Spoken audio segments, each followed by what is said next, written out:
Bilang isang nanay, minsan nawawala na tayo ng idea kung ano lulutuin nating merienda sa mga chikiting. Ngayong araw na ito ay tuturuan ko kayong gumawa ng homemade na fishball na gawa sa isang lata at mga iba pang mga leftover na gulay na nasarap lang natin. Una, i-mince natin ang mga gulay.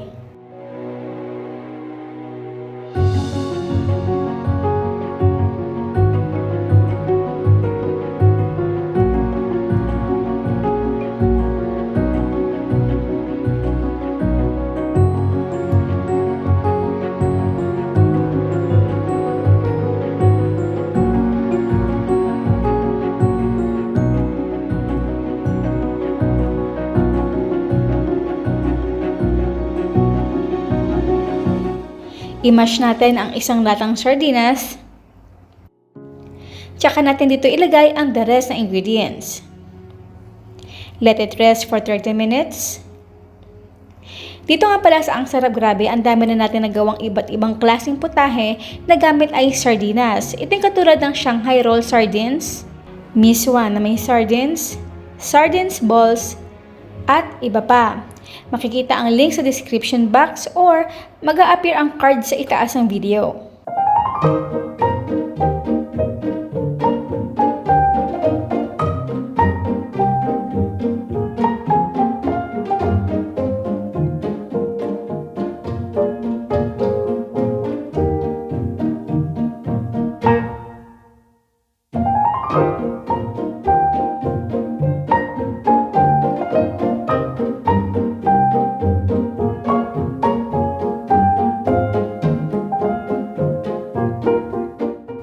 Bago natin ito pirutuhin, make sure na napainitin natin ang oil over low medium heat.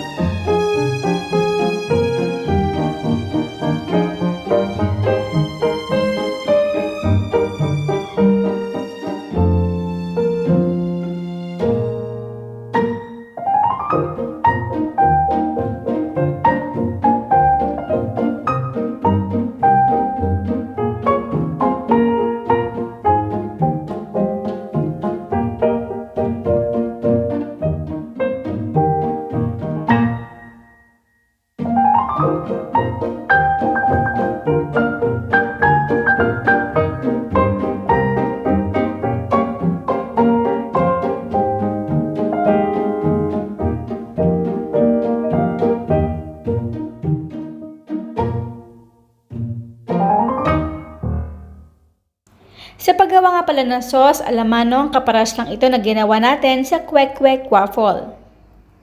And now is done, our Sardines Fishball.